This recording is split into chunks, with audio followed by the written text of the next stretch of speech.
Hello friends, मैं सोनू सिद्दीकी स्वागत करता हूं आपका अपना यूट्यूब चैनल एग्जाम दर्पण में। और आज हम लोग देखने वाले हैं दंडका रन का पठार, जिसे हम बस्तर के पठार के नाम से भी जानते हैं। इसके पहले वाली वीडियो में हम लोगों ने देखा था राजमहल की पहाड़ी, गरजात की पहाड़ी और मैकाले श्रेणी के बारे में।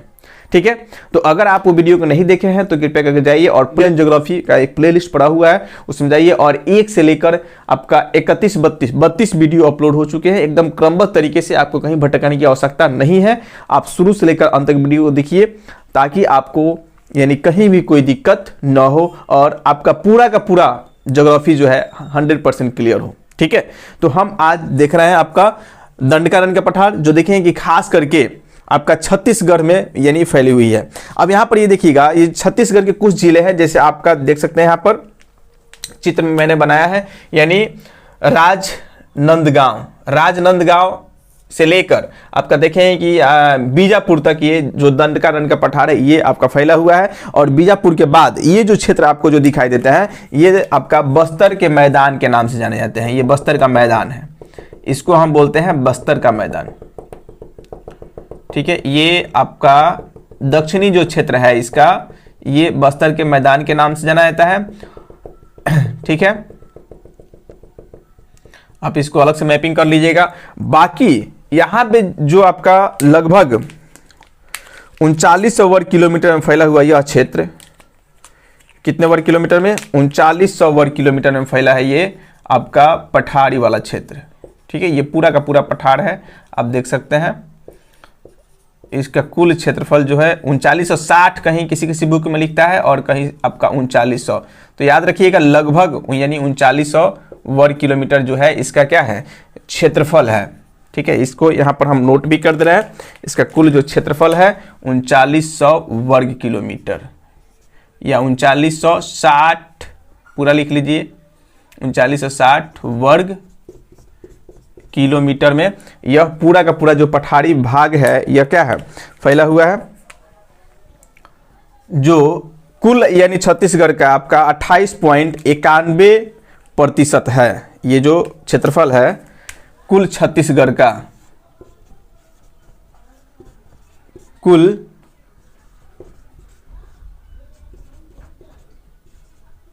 छत्तीसगढ़ के क्षेत्रफल का,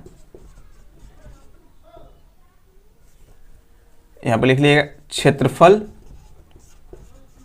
का कितना परसेंट जी, तो हम बोल सकते हैं आपका 28.9%। ये पूरा का पूरा क्षेत्र है।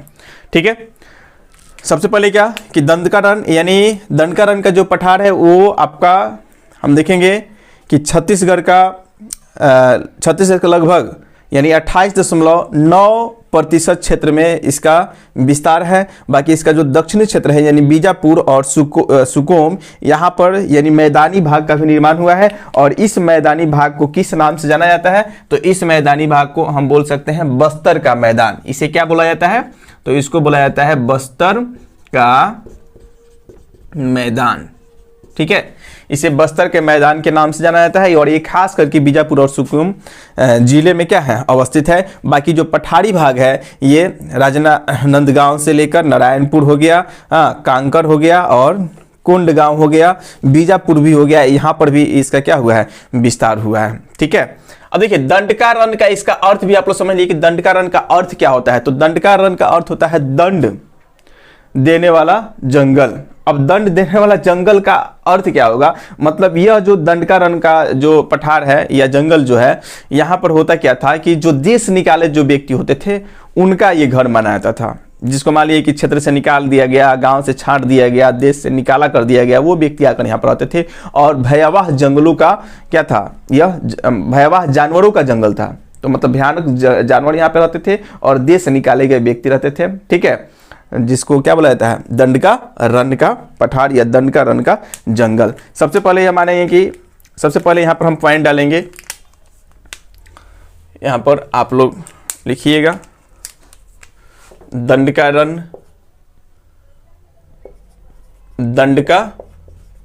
रन में सबसे पहला जो बिंदु होगा वो क्या होगा,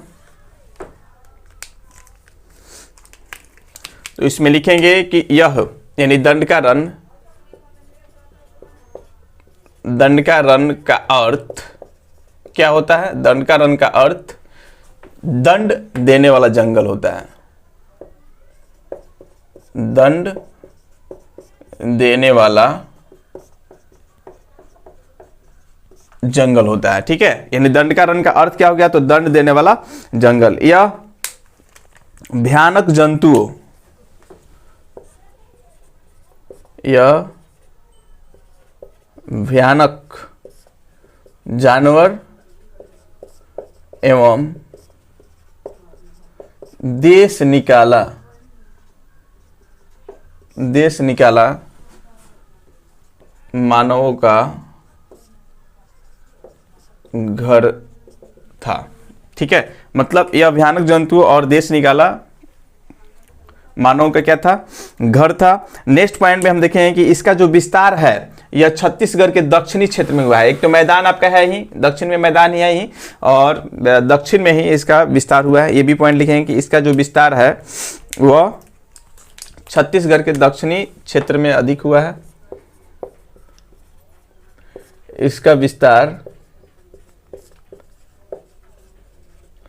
छत्तीसगढ़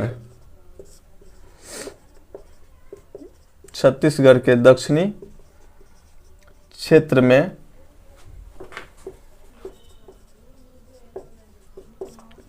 में हुआ है। यह खासकर किन किन जिलों में पाया जाता है जी? तो जिला हम लिख ही दिए हैं। यह खासकर लिख सकते हैं राजनांदगांव।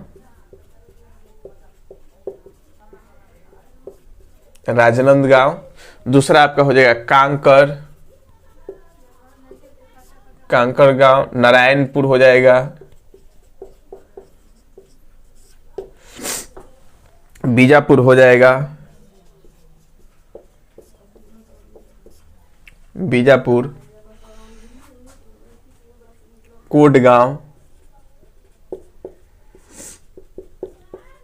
कोटगांव आदि। मतलब इन जिलों में क्या हुआ है? खासकर इसका विस्तार हुआ है। ठीक है, नेक्स्ट देखेंगे कि इसके दक्षिण में, मतलब इसके भी दक्षिण में बोल सकता है कि आपका दंडकारण्य के दक्षिण में,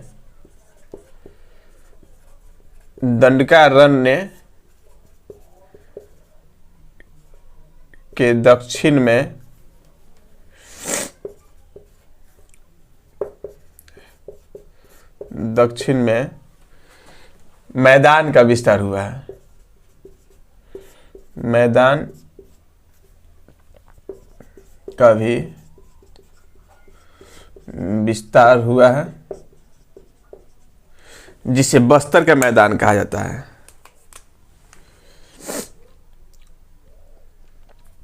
जिसे बस्तर का मैदान कहा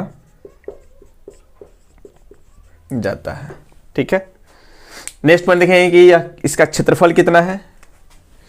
ये लिखेंगे इसका, यानी बस्तर के आपका दंडकारण्य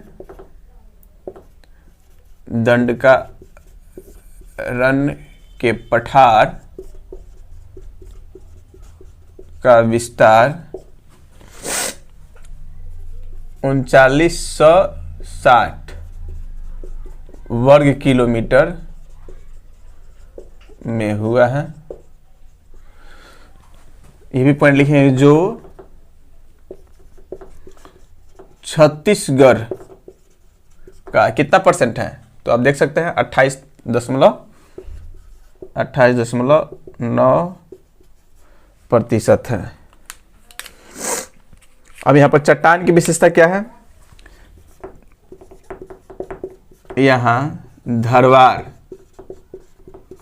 धरवार प्रकार की चट्टानें पाई जाती हैं। थोड़ा सा सर्दी हो गया है।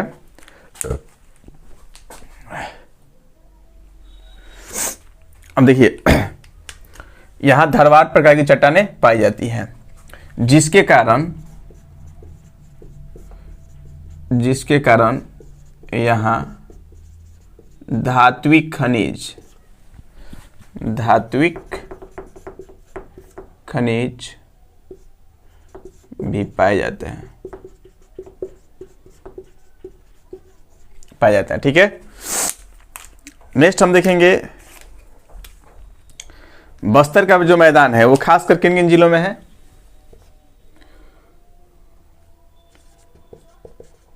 बस्तर का मैदान खासकर बीजापुर एवं सुकोम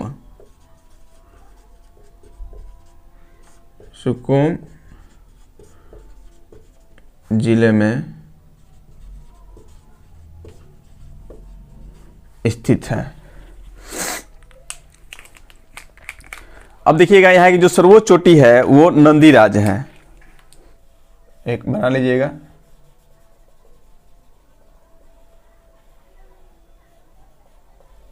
बस्तर या दंडकारण्य के सर्वोच्च चोटी नंदीराज।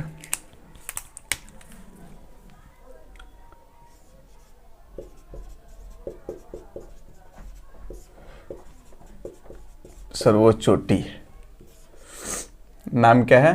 नंदी राज। इसकी जो ऊंचाई है वो 1210 मीटर है, ठीक है। ये भी पॉइंट नोट कर लेंगे। अब इस क्षेत्र को हम माओवादी प्रभावित क्षेत्र के नाम से जानते हैं, ये लिख लीजिएगा। इस क्षेत्र को माओवादी प्रभावित क्षेत्र भी कहते हैं, ठीक है। तो ये आप समझ लिए, मतलब क्या क्या पहले इसके बारे में हम परिचय देखें। परिचय क्या क्या याद रखना है कि दंडकारण्य जो है, दंडकारण्य का अर्थ होता है दंड देने वाला जंगल। और इस जंगल में कैसे लोग रहते थे? तो भयानक जानवर जो है वो निवास करते थे, और जो देश निकाला व्यक्ति होता था वो उनका ये घर था। यानी भयानक जानवर और देश निकाले लोगों का क्या था? यह घर हुआ करता था। यहाँ खासकर जो है आपका यानी छत्तीसगढ़ के दक्षिण में ये स्थित है। और दक्षिण में कौन कौन से जिलों में स्थित है? तो राजनांदगांव, कांकर हो गया, नारायणपुर हो गया, बीजापुर हो गया और कोटगांव हो गया। यानी इन जिलों में क्या है? ये प्रमुख रूप से फैला हुआ है। साथ में आता है दंडकारण्य के दक्षिण में आप देखिएगा तो बस्तर के कुछ मैदान का भी विस्तार हुआ है मैदान, और वो मैदान 2 जिलों में है, बीजापुर और सुकोम जिला में, ठीक है। बीजापुर और सुकोम। और इस मैदान को हम किस नाम से जानते हैं? तो इस मैदान को हम जानते हैं आपका बस्तर के मैदान के नाम से जानते हैं। इसका जो कुल क्षेत्रफल है यानी पठारी भाग का, उसका जो क्षेत्रफल है यानी 3960 वर्ग किलोमीटर इसका कुल क्षेत्रफल है। कहीं कहीं किसी बुक में 3900 भी देता है तो कोई गलत नहीं है, ठीक है। तो 3960 वर्ग किलोमीटर है। यह कुल छत्तीसगढ़ के क्षेत्रफल का कितना प्रतिशत है? तो यह 28.9% है। ये आपको क्या करना है? याद रखना है। ये भी याद रखना है कि यहाँ पर धरवार प्रकार की चट्टानें पाई जाती है पूरे आपका दंडकारण्य में, और धरवार प्रकार की चट्टानें पाए जाने के कारण यानी यहाँ पर क्या होगा? तो यहाँ पर यानी धात्विक खनिज पाए जाएंगे, ठीक है। जब हम खनिजों के बारे में पढ़ेंगे तो बताएंगे कौन कौन से खनिज क्या होंगे यहाँ पर पाए जाते हैं। दूसरी बात याद रखने की, यहाँ की जो सर्वोच्च चोटी है वो कौन सी है? तो यहाँ की जो सर्वोच्च चोटी है वो नंदी राज है, जो बैलाडीला में अवस्थित है। ये बैलाडीला वाला जगह है, बैलाडीला, यहाँ पे लिख लीजिएगा। नंदीराज की चोटी जो है वो कहाँ है? बैलाडीला में अवस्थित है, ठीक है। ये पॉइंट आपको याद रखना है, तो लिख लीजिए। यहाँ की जो सर्वोच्च चोटी है, नहीं लिखे हैं, नीचे तो जगह नहीं है, ऊपर से मैं मिटाऊं। एक बार इसका स्क्रीनशॉट ले लीजिए ताकि मैं इसको मिटाऊं। चलिए, तो मैं यहां से इसको मिटा रहा हूं। कुछ पॉइंट यहां पर और नोट कर दिए जाए। लिखेंगे यहाँ की सर्वोच्च चोटी, यहाँ की सर्वोच्च चोटी नंदीराज है, नंदीराज है, जिसकी ऊंचाई यहाँ पे लिख लीजिए। इसकी ऊंचाई कितना हो जाएगा? 1210 मीटर है। और नंदीराज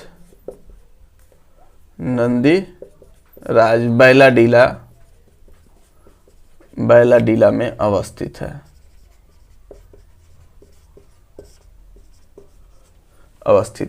ठीक है, ये पॉइंट आप क्या कर लीजिए, इतना हम लोग क्या कर लिए, लगभग नोट कर लिए। नेक्स्ट हम देखेंगे अब यहाँ के अपवाह तंत्र के बारे में। चलिए तो इसका स्क्रीनशॉट लीजिए, मिटा दें। ये तो लगभग हो गया परिचय कि यह मतलब दंड देने वाला जंगलों के नाम से जाना जाता है। इसका कुल क्षेत्रफल जो है कितना है, वो आपका 3960 वर्ग किलोमीटर है। यहाँ की जो सर्वोच्च चोटी है वो आपका नंदीराज है, जो बैलाडीला में अवस्थित है। उसकी ऊंचाई 1210 मीटर है। ठीक है, यह दक्षिण यानी छत्तीसगढ़ के दक्षिण में अवस्थित है। और इस पठार के दक्षिण में अवस्थित है आपका मैदान, जिसके क्या बोलते हैं, बस्तर के मैदान के नाम से जाना जाता है। ठीक है, नेक्स्ट हम लोग क्या देखें कि भाई बस्तर का पठार होगा किन किन जिलों में, तो बीजापुर और सुकमा जिलों में अवस्थित होगा। बाकी कुछ जिले हैं जैसे कि नारायणपुर हो गया, राजनांदगांव हो गया, आपका कांकर हो गया, कोंडगांव हो गया। इन सभी जिलों में यानी पठारी क्षेत्र का विस्तार हुआ है। और कुल क्षेत्रफल का यानी छत्तीसगढ़ के कुल क्षेत्रफल का आपका 28.9% भाग में क्या है, यह फैला हुआ है। ठीक है, नेक्स्ट देखेंगे इसके अपवाह तंत्र का। तो अपवाह तंत्र के लिए एक हम अब तो पूरा छत्तीसगढ़ से नहीं, एक मान लीजिए कि ये पठार आपका क्षेत्र है, पठारी भाग है। ठीक है, और ये आपका पठारी भाग है। तो यहाँ पर हम नदियों क्या करेंगे,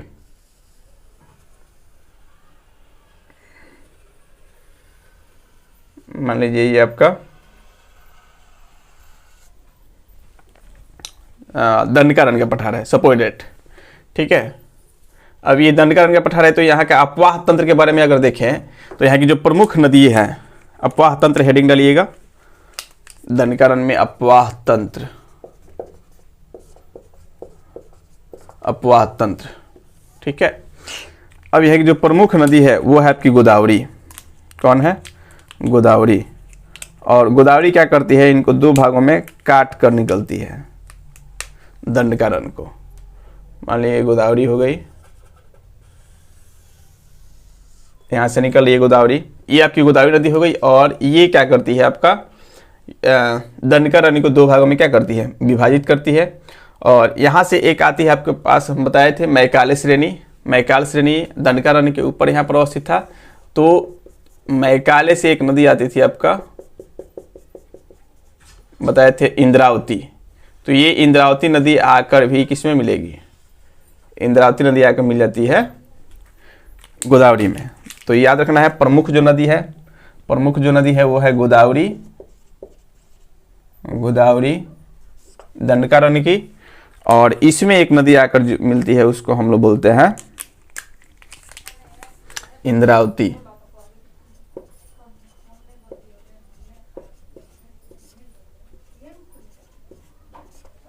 इंद्रावती नदी, इंद्रावती नदी की कुल लंबाई देख लिया जाए तो ये आपका 286 किलोमीटर है, यानी इंद्रावती नदी की कुल लंबाई। किसमें, तो अगर देखी जाए तो आपका छत्तीसगढ़ में, यानी इसकी कुल लंबाई जो है वो 286 किलोमीटर है। और इसके सहायक नदियों में हम देखेंगे ये कहाँ पर आकर मिल जाती है, भद्रांचल। इस जगह का भी नाम नोट कर लीजिएगा, भद्रांचल में, भद्रांचल ये जगह का नाम है। और यहीं पर आकर कौन मिल जाती है, ये मिल जाती है। अब इसकी जो प्रमुख सहायक नदियाँ होगी, नारंगी, शंखनी, सबको यहाँ पर लिख लिया जाए। नारंगी नदी आकर मिलती है, शंखनी नदी आकर मिलती है, शंखनी डंकनी के नाम से जाना जाता है ये नदी। और मूंग बहार भी एक नदी है जो आकर आपकी मिलती है इंद्रावती में ही। ठीक है, एक आपका कांगेर नदी है वो भी आकर इसमें मिलती है। तो सबका नाम भी इधर नोट कर लीजिए, ये हो जाएगी कांगेर, कांगेर नदी, शंखनी डंकनी बोल सकते हैं, शंखनी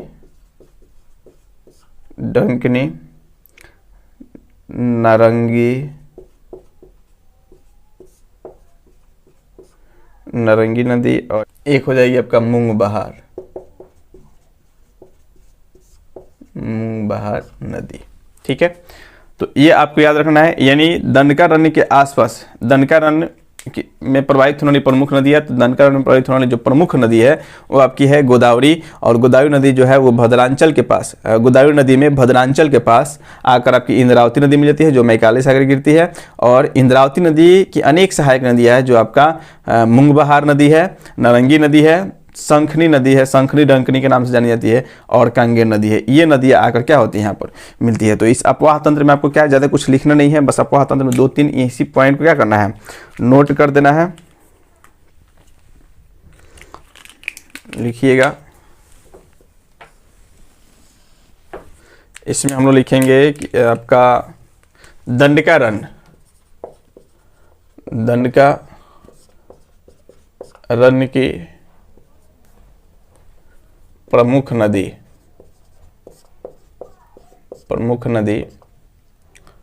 गोदावरी है,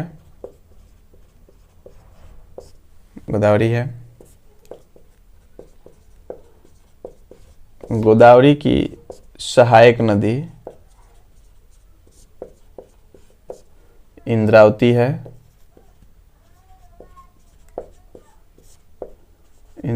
है, जो मैकाले से निकलकर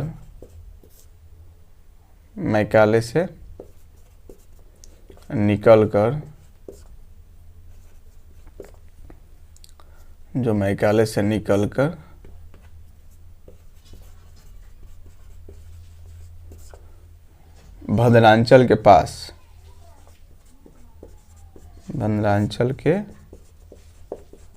पास किसके गोदावरी मिल जाती है, गोदावरी में मिल जाती है। ठीक है, नेक्स्ट लिखेंगे कि इंद्रावती में भी अनेक नदियाँ मिलती हैं या उसकी सहायक नदियाँ है, जैसे नारंगी, शंखनी,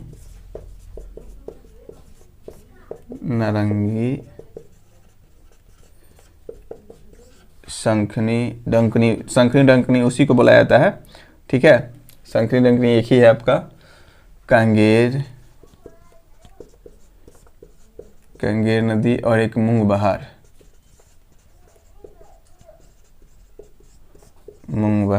नदी। ठीक है, तो आपको अपवाह तंत्र से इतना आपको याद रखना था। ठीक है, क्या याद रखना है अपवाह तंत्र में, तो अपवाह तंत्र में मतलब यहाँ से देखें कि आपकी दंडकारण्य की जो प्रमुख नदी है वो आपकी है गोदावरी नदी, लेकिन इसमें एक और नदी आके मिलती है जो इंद्रावती नदी है, जो मैकाले से निकलती है, और यह यानी भद्रांचल के पास आकर इसमें मिल जाती है। और इसमें भी अनेक नदियाँ जो है इसकी सहायक नदी है, जैसे कि मूंगबहार हो गई, नारंगी हो गई, शंखनी डंकनी हो गई और कांगेर नदी हो गई। बस आपको क्या करना था, इसमें इतना ही याद रखना था। तो आप इसका स्क्रीनशॉट एक बार ले लीजिए, फिर हम लोग देखेंगे वनस्पति के बारे में। मिटा दें। अब देखिए, वनस्पति में हम आपको बताया कि यहाँ पर यानी पर्णपाती वन पाए जाते हैं। ठीक है, तो उससे संबंधित जो टॉपिक होंगे उसको भी हम क्या करेंगे, नोट कर लेंगे। वनस्पति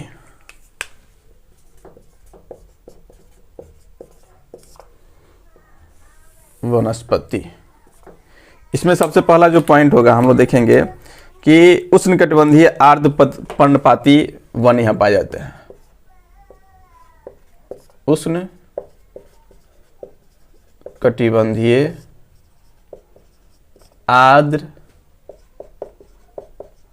पर्णपाती वन पाए जाते हैं। ये आपको याद रखना है कि यहाँ पर उष्णकटिबंधीय आर्द्र पर्णपाती वन पाया जाता है। यहाँ साल वृक्ष भी अधिक, मतलब यहाँ पर बोल सकते हैं कि यहाँ साल वृक्षों की अधिकता है। क्या याद रखना है, यहाँ साल वृक्षों की अधिकता है। तीसरा जो पॉइंट हम देख सकते हैं, कुर्सेल घाटी में यहाँ कुर्सेल घाटी में सैगोन नामक वृक्ष पाए जाते हैं, पाए जाते हैं जो विश्व में सुप्रसिद्ध है।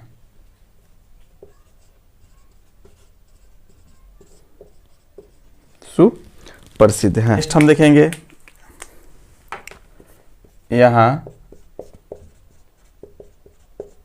कांगेर घाटी एवं इंद्रावती राष्ट्रीय उद्यान, राष्ट्रीय उद्यान अवस्थित है। ठीक है, और यहाँ प्राकृतिक रूप से मगरमच्छ पाया जाता है भैंसदरहा नामक स्थल पर। भैंसदरहा नामक स्थल पर प्राकृतिक रूप से मगरमच्छ पाए जाते हैं। मगरमच्छ पाए जाते हैं। ये पॉइंट आपको करना है, याद रखना है। ठीक है, वनस्पति बस ये याद रखना है कि उष्णकटिबंधीय आर्द्र पर्णपाती वन पाए जाते हैं। यहाँ पर क्या उष्णकटिबंधीय आर्द्र पर्णपाती वन पाए जाते हैं। साथ में यहाँ पर साल वृक्षों की अधिकता है। अगर पूछे कि छत्तीसगढ़ में किस प्रकार के वृक्ष पाए जाते हैं तो साल वृक्ष अधिक पाए जाते हैं। और यहाँ पर एक स्थल है कुर्सेल घाटी, और कुर्सेल घाटी में यानी सैगोन नामक जो वृक्ष है ये काफ़ी यानी बड़े मात्रा में यहाँ पर इसका उत्पादन होता है और यह विश्व में प्रसिद्ध है, यानी विश्व प्रसिद्ध है उच्च कोटि के लिए। यानी पूरे विश्व में सबसे उच्च कोटि का आपका सैगोन वृक्ष पाए जाते हैं, तो वो आपका कौन है? कुर्सेल घाटी, आपको याद रखना है। ठीक है, जो आपका कहाँ पर अवस्थित है? छत्तीसगढ़ में अवस्थित है। यहाँ कांगेर घाटी मतलब परियोजना अगर से पूछे तो कांगेर घाटी राष्ट्रीय उद्यान में कांगेर घाटी और इंद्रावती राष्ट्रीय उद्यान का है अवस्थित है। और भैंसदरहा नामक स्थल पर प्राकृतिक रूप से हम देखें कि मगरमच्छ क्या होते हैं यहाँ पर पाए जाते हैं। तो आपको वनस्पति से आपको इतना ही याद रखना है। उष्ण कटिबंधीय आर्द्र पर्णपाती वन पाए जाते हैं, यहाँ साल वृक्षों की अधिकता है। और कुर्सेल नामक घाटी में सैगोन वृक्ष पाए जाते हैं, और यहाँ पे जो सैगोन वृक्ष पाए जाते हैं वो विश्व में यानी अपने उच्च क्वालिटी के लिए सुप्रसिद्ध है। ठीक है, और यहाँ पे दो यानी कुर्सेल घाटी और आपका इंद्रावती राष्ट्रीय उद्यान अवस्थित है। और इन क्षेत्रों में हम देखेंगे कि स्वतंत्र रूप से यानी प्राकृतिक रूप से क्या पाए जाते हैं? तो मगरमच्छ पाए जाते हैं। ये भी पॉइंट आपको क्या करना है? नोट कर लेना है। ठीक है, तो एक बार इसका स्क्रीनशॉट ले लीजिए। फिर हम लोग देखेंगे जनजातियों के बारे में, यहाँ की जनजातियों के बारे में। यानी यहाँ पर जो जनजाति है अबुझ हमारिया नामक जनजाति पाई जाती है। ठीक है, जो सबसे पिछड़ी हुई मतलब जनजाति है, और भारत सरकार ने इसे सबसे पिछड़ी हुई जनजातियों में क्या किया है? इसको नामांकित किया है, ये आपको याद रखना है। और यहाँ की जो प्रमुख नृत्य है वो ककसार है, ज़्यादा कुछ है नहीं इसमें भी। लिखिएगा जनजाति, जनजातीय। जनजातियों में क्या याद रखना है? यहाँ पर अबुझ हमारिया जनजाति का निवास स्थल है। यह अबुझ हमारिया जनजातियों का निवास स्थल है। ठीक है, दूसरा पॉइंट, इन जनजातियों को भारत सरकार द्वारा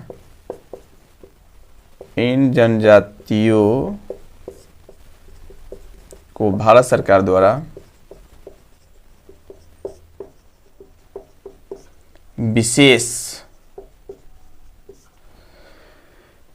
पिछड़ी जनजाति का दर्जा प्रदान किया गया है। विशेष पिछड़ी जनजाति का दर्जा प्रदान किया गया है। ये पॉइंट याद रखना है। नेक्स्ट देखेंगे इनका जो आपका प्रमुख नृत्य क्या है। प्रमुख नृत्य इन जनजातियों का, तो इन जनजातियों का जो प्रमुख नृत्य है वो है ककसार। क्या बोलेंगे? कक्सार। ठीक है, दूसरी बात है कि यहाँ पर कुछ दूसरी जनजाति मुड़िया जनजाति में पाई जाती है।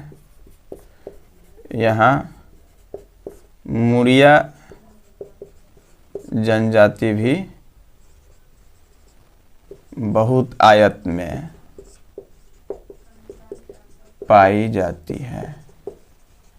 ठीक है, और इनका जो प्रमुख नृत्य है, इनका प्रमुख नृत्य है वो आपका हो जाएगा गौर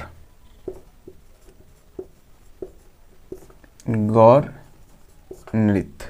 ठीक है, तो ये दो ही आपको जनजाति याद रखना है कि मतलब दो प्रकार की जनजाति यहाँ पाई जाती है। एक अबुझमारिया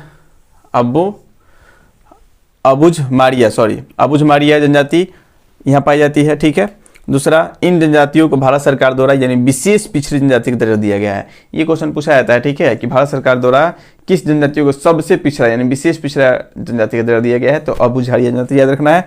दूसरा है कि इनका जो प्रमुख नृत्य है इसको हम क्या कहते हैं, तो कक्सार जो नृत्य है, कक्सार के नाम से जाना जाता है। दूसरी जनजाति है ये मुड़िया जनजाति है, और इनका जो आपका प्रमुख नृत्य है उसे गौर नृत्य के नाम से जाना जाता है, और दोनों आपका छत्तीसगढ़ में ही अवस्थित है। ये पॉइंट आपको याद रखना है। ठीक है, चलिए इसको भी मैं मिटा दे रहा हूं। अब लास्ट टॉपिक जो बच रहा है वो आपका खनिज है, तो खनिज के बारे में देखेंगे। और खनिज हम जानते ही हैं कि भाई यहाँ पर धरवार प्रकार की चट्टान पाई जाती है, तो आर्कियन और धरवार जहाँ जहाँ पाए जाएंगे वहाँ पर क्या होगा, धात्विक खनिज होगा। आप पहले ही पढ़ चुके हैं चट्टान चैप्टर में, जो भूगर्भिक संरचना है उसमें हम पढ़ाए थे आप लोगों को। तो नेक्स्ट जो टॉपिक होगा वो हम क्या देखेंगे, खनिज। खनिज में आपको याद रखना है कुछ खास नहीं, सबसे पहले तो यही होगा कि यहाँ पर धरवार प्रकार की चट्टानें पाई जाती है। यहाँ धरवार प्रकार की चट्टानें पाई जाती हैं, जिसके कारण यहाँ लौह अयस्क का विस्तार हुआ है।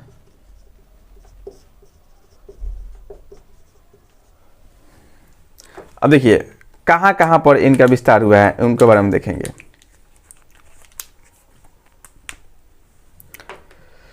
तो इसमें सबसे प्रमुख जो है बैलाडीला है, एक नंबर। जो दूसरा जो क्षेत्र है, दूसरा वो हो जाएगा किरंदुल, यानी यहाँ पर सबसे अधिक पाया जाता है। इसके अलावा ये जो आपका यानी टीन भी यहाँ पर पाया जाता है, टीन का अयस्क, ये लिख सकते हैं टीन का अयस्क। तो टीन का अयस्क कहाँ पर पाया जाता है, टीन का अयस्क हो जाएगा आपका सुकमा जिला,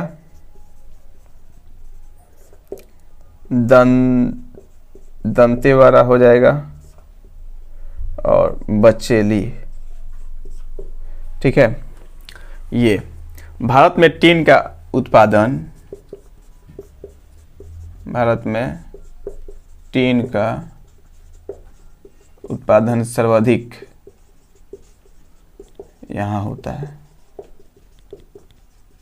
ये पॉइंट आप याद रखना बस। ठीक है, यानी खनिज में बस हम जानते हैं जनरली कि अगर धारवाड़ प्रकार की चट्टानें पाई जाएगी तो इसमें धात्विक खनिज पाए जाएंगे।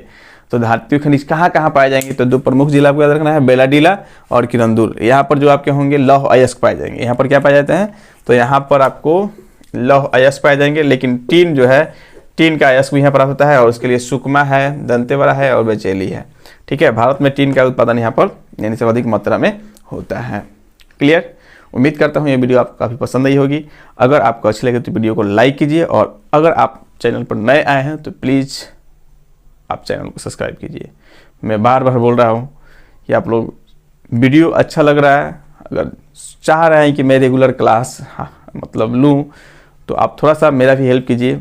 मैं 1 घंटा 2 घंटा अगर मैं बोलता हूँ, लिखता हूँ, चिल्लाता हूँ, ठीक है। फिर वीडियो आपका एडिट करता हूँ, थंबनेल बनाता हूँ, मतलब जो भी काम करता हूँ 4-5 घंटा मान लीजिए इसमें टाइम लगता है। और आपको बस 1 सेकेंड नहीं लगेगा, ज़्यादा से ज़्यादा 1 मिनट मैं आपको लूँगा। और आप शेयर के बटन को प्रेस कीजिएगा और जो आपके व्हाट्सएप ग्रुप वगैरह, जो फेसबुक ग्रुप है, उसमें थोड़ा शेयर कीजिएगा। तो हम लोग का जो परिवार है वो क्या होगा, आगे बढ़ेगा। और थोड़ा सा इससे मतलब मेरा भी इसमें स्वार्थ छिपा हुआ है, स्पष्ट से बोलूँ, ताकि जो हमारा परिवार बढ़ेगा तो सब्सक्राइबर अधिक होंगे, और जब सब्सक्राइबर अधिक होंगे तो व्यू भी अधिक आएंगे, और व्यू जब अधिक होंगे तो कुछ फ़ायदा होगा। बस एक तो स्वार्थ है, बट मैं आपके लिए इतना मेहनत कर रहा हूँ, ये तो आपको दिख रहा होगा। तो अगर और इतना डीप आप पूरे यूट्यूब पर देख लीजिएगा कि आपका कोई भी, यानी दंडकारण्य का पठार, बस्तर का पठार, या मैकाले श्रेणी, या हम लोग राजमहल की पहाड़ियाँ पढ़े हैं, ये आपको इतनी जानकारी कोई नहीं दिया है। ठीक है, आए हैं केवल कहाँ अवस्थित है बता दिए। मैं आपको पूरे विस्तार से प्रयास कर रहा हूँ कि जितना हो सके, मैं जितना जानता हूँ, जितना मैं अपने गुरुजनों से सीखा हूँ, ठीक है, या मुझे जो लगता है कि और भी इसमें गूगल वगैरह जहाँ तहाँ से सर्च करनी चाहिए, हाँ, और सर 2-4 पुस्तकों को पढ़नी चाहिए, तो मैं वो सब प्रयास करता हूँ आपके लिए। आपसे बस यही एक छोटा भाई या बड़ा भाई, ठीक है, मानकर आप मेरे लिए यही काम कीजिए कि थोड़ा सा इस वीडियो को शेयर कीजिए आप लोग, ठीक है। शेयर कीजिएगा तभी हम लोग आगे बढ़ सकते हैं। तो उम्मीद है आप लोग बहुत अच्छे हैं और मेरे बात को आप समझेंगे, ठीक है। तो फिर मिलते हैं अगले वीडियो में, तब तक के लिए धन्यवाद। जय हिंद दोस्तों।